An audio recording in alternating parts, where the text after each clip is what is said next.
again we raised a lot of money, this time under the Citizens for Limited Taxation a banner. Yeah. Barbara was extremely active in that campaign, and lo and behold, we didn't get 67% no vote, we got 73% no vote.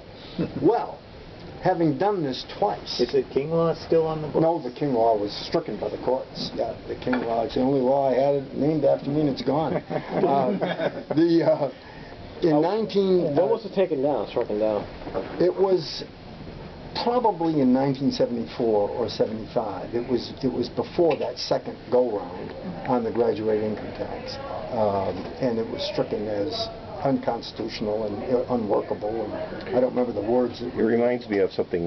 Did you ever know Jack Molesworth? Of course, he was my great friend and fundraiser. Okay, well, he's 84 Beacon Street. Yeah, I went there a couple of times near the end. His wife just died. You know, she did? His widow just died about a year ago. Yeah. Up to the end, he was pretty active. He'd do anything. He had 2 houses. They moved to Winchester, but he still stayed active. Yeah. Well, I mean, as I said, as late as the 90s or the early aughts, I visited him a couple of times.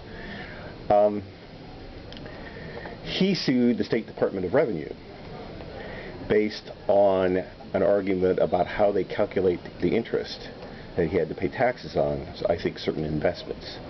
And he won.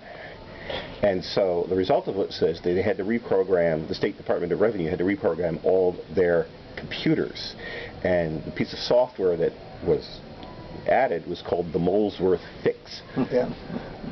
Yeah. So the 2 ultra-conservatives had the King Law and the Molesworth Fix. But the King and I think the Molesworth Fix is still around. Still there. Yeah, the King Law is gone.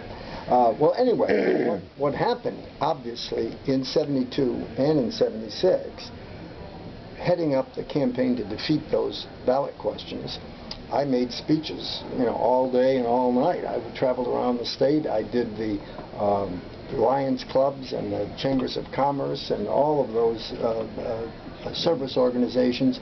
And, of course, I also knew what I was doing. I also made it a point to visit all of the Republican town committees and ward committees and city committees, because I knew that if I did a good job, I would be able to run for higher office after those are the people that become delegates to the state convention.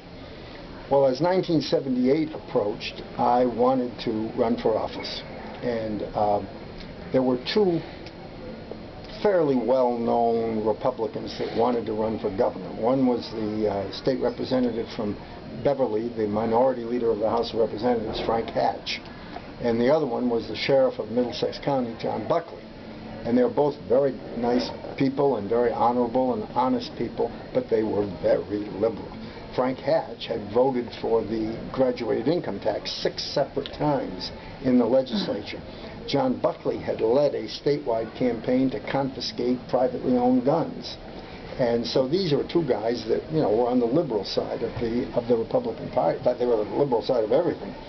So I decided that this was my shot. And so I ran for governor in 1978. When I did, we had to find someone to replace me at CLT. Don Fetter, whom I think most of you, if you don't know him. I've met him a few times, because we both come from upstate New York. That's right. He's from Johnstown or Gloversville. Yeah, and I'm Burnt Hills, north of Schenectady. Yeah, I know exactly where that is. So anyway, Don Fetter was working for me at CLT, and I wanted him to be my campaign manager for the convention, because he knew a lot of the delegate people and all that stuff. He said to me, we should hire Barbara Anderson to take over. And I'm going to tell you exactly what I said in the interest of honesty. I said, no, Don.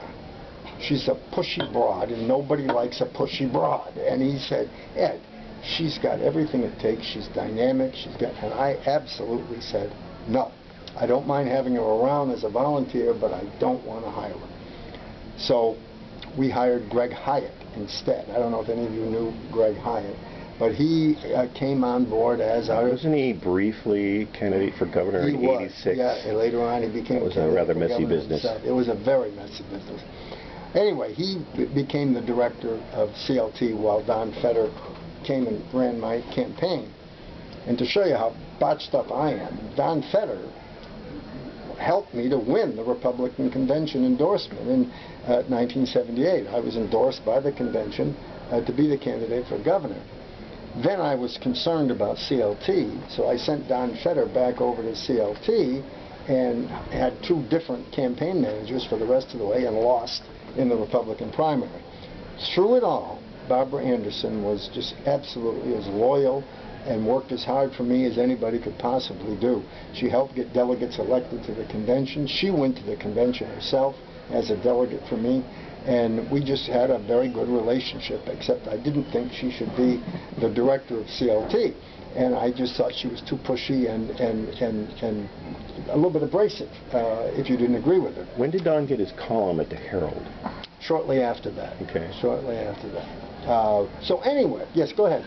But when you think about it, Barbara was really exactly the person of the moment. No question. Because it was the beginning of the Women's Lib movement right Absolutely. then, No and she was right there to do that. But you didn't realize that's what was churning and happening. Exactly, and I was still a man of the previous generation, and I used that expression, pushy broad, Yeah. which I would never say today, but that's the way a lot of guys talked that way back in those days.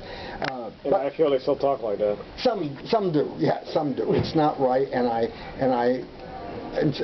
just being honest with you. I'm embarrassed by my own foolishness. I but forgive you. I'm glad you forgive me. I feel it's not very PC, so that's actually still commonly used. Still the way it is. But Barbara, the rest is history.